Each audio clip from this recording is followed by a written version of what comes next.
चलते समय अत्यंत भयंकर अमंगल अपशकुन होने लगे। गिद्ध उड़ उड़कर उनके सिरों पर बैठने लगे, किंतु वह काल के बस था, इससे किसी भी अपशकुन को नहीं मानता था। उसने कहा, युद्ध का डंका बजाओ। निशाचरों की अपार सेना चली, उसमें बहुत से हाथी, रथ, घुड़सवार और पैदल हैं। वे दुष्ट प्रभु के सामने कैसे दौड़े, जैसे पतंगों के समूह अग्नि की ओर जलने के लिए दौड़ते हैं। इधर देवताओं ने स्तुति की कि हे राम, श्री राम जी, इसने हमको दारुण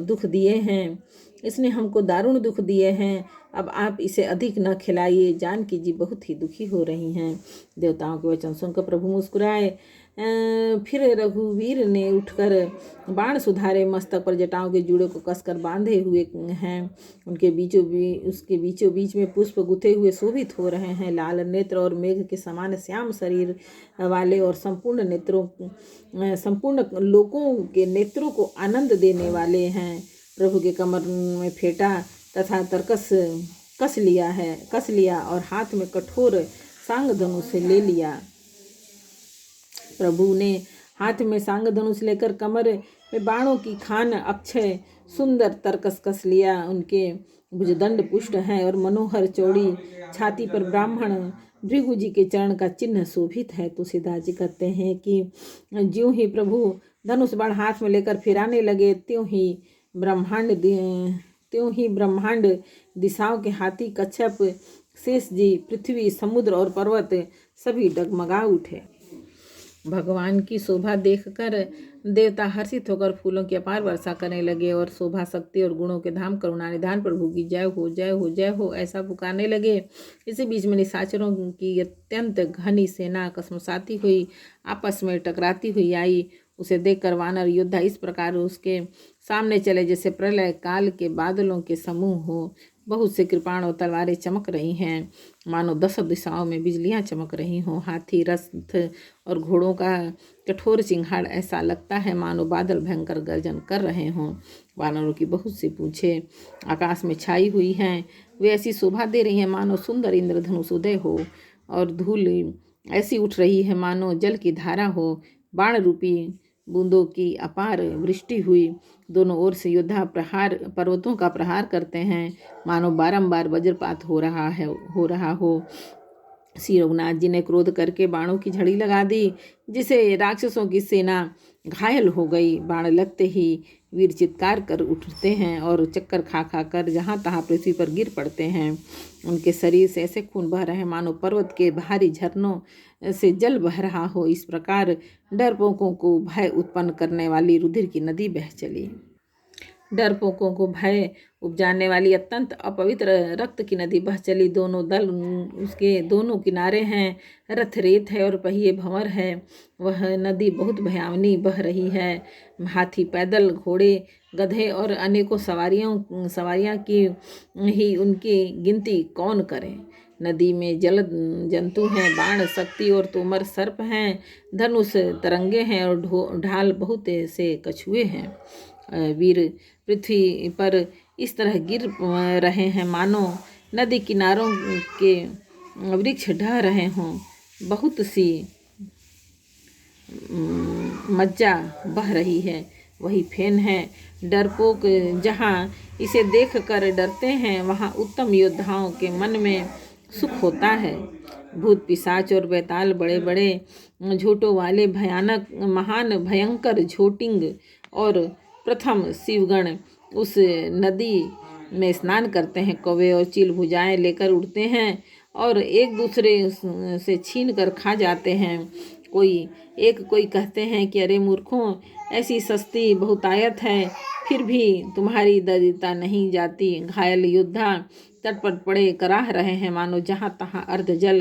वे व्यक्ति जो मरने के समय आधे जल में रखे जाते हैं पड़े हों, और गिद्ध आते खींच रहे हैं मानो मछली मार नदी तट पर से चित्त लगाए हुए ध्यानस्थ होकर बंसी खेल रहे हों, बंसी से मछली पकड़ रहे हों। बहुत से योद्धा बहे जा रहे हैं और पक्षी उन पर चढ़े चले जा रहे हैं, मानो वे नदी में नावरी नौका क्रीड़ा खेल रहे हों। योगिनियाँ खपड़ों में भर भर कर खून जमा कर रही हैं। भूत पिशाचों की स्त्रियां आकाश में नाच रही हैं। चामुंडा योद्धाओं की खोपड़ियों का करताल बजा रही हैं और नाना प्रकार से गा रही हैं। गीदड़ों के समूह कट कट शब्द करते हुए मुर्दों को काटते खाते हुआ करते और पेट भर जाने पर एक दूसरे को डांटते हैं। करोड़ों धड़ बिना सिर के घूम रहे हैं और सिर पृथ्वी पर पड़े जय जय बोल रहे हैं। मुंड सिर कटे सिर जय जय बोलते हैं और प्रचंड रुंड धड़ बिना सिर के दौड़ते हैं। पक्षी खोपड़ियों में उछल उछल कर परस्पर लड़े मरते हैं और उत्तम योद्धा दूसरे योद्धाओं को ढा रहे हैं। श्री रामचंद्र जी के बल से दर्पित हुए वानर राक्षसों के झुंड को मसले डालते हैं और श्री राम जी के बाण समूहों से मरे हुए योद्धा लड़ाई के मैदान में सो रहे हैं। रावण ने हृदय में विचारा कि राक्षसों का नाश हो गया है, मैं अकेला हूँ और वानर भालू बहुत हैं, इसलिए मैं अब अपार माया रचूं। देवताओं ने प्रभु को पैदल बिना सवारी के युद्ध करते देखा तो उनके हृदय में बड़ा भारी क्षोभ दुख उत्पन्न हुआ। फिर क्या था, इंद्र ने तुरंत अपना रथ भेज दिया। उनका सारथी मातली हर्ष के साथ उसे ले आया। उस दिव्य अनुपम और तेज के पुंज तजुमय रथ पर कौशलपुरी के राजा श्री रामचंद्र जी हर्षित होकर चढ़े।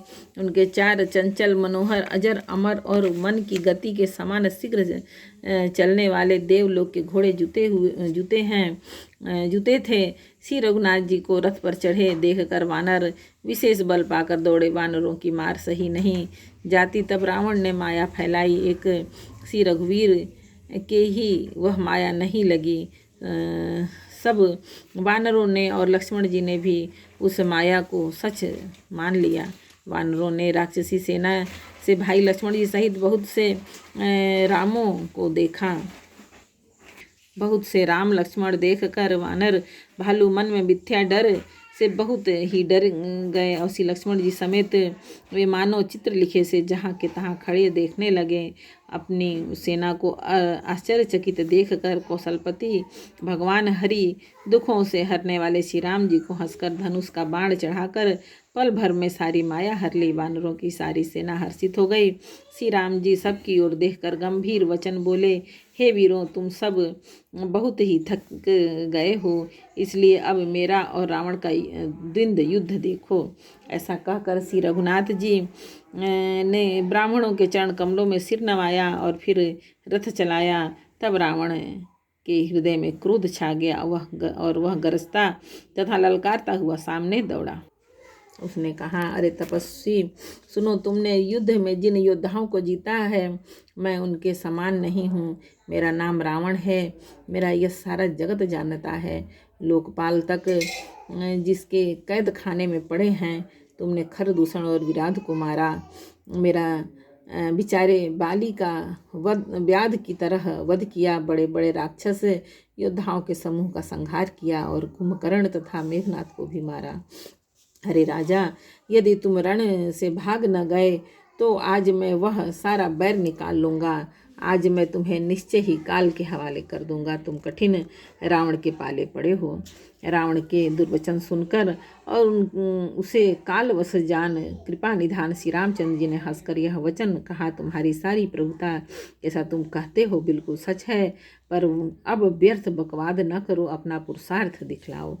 व्यर्थ बकवाद करके अपने सुंदर यश का नाश न करो, क्षमा करना। तुम्हें नीति सुनाता हूँ, सुनो। संसार में 3 प्रकार के पुरुष होते हैं, पाटल, गुलाब, आम और कटहल के समान।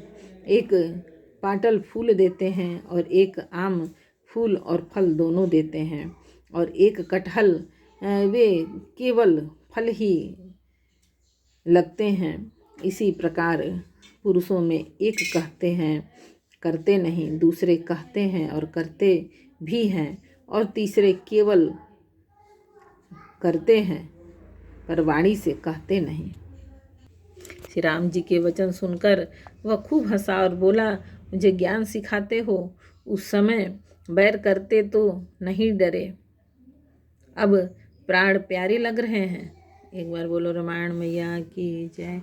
लंका कांड का 5वां समर्पयामि। जय श्री राम। जय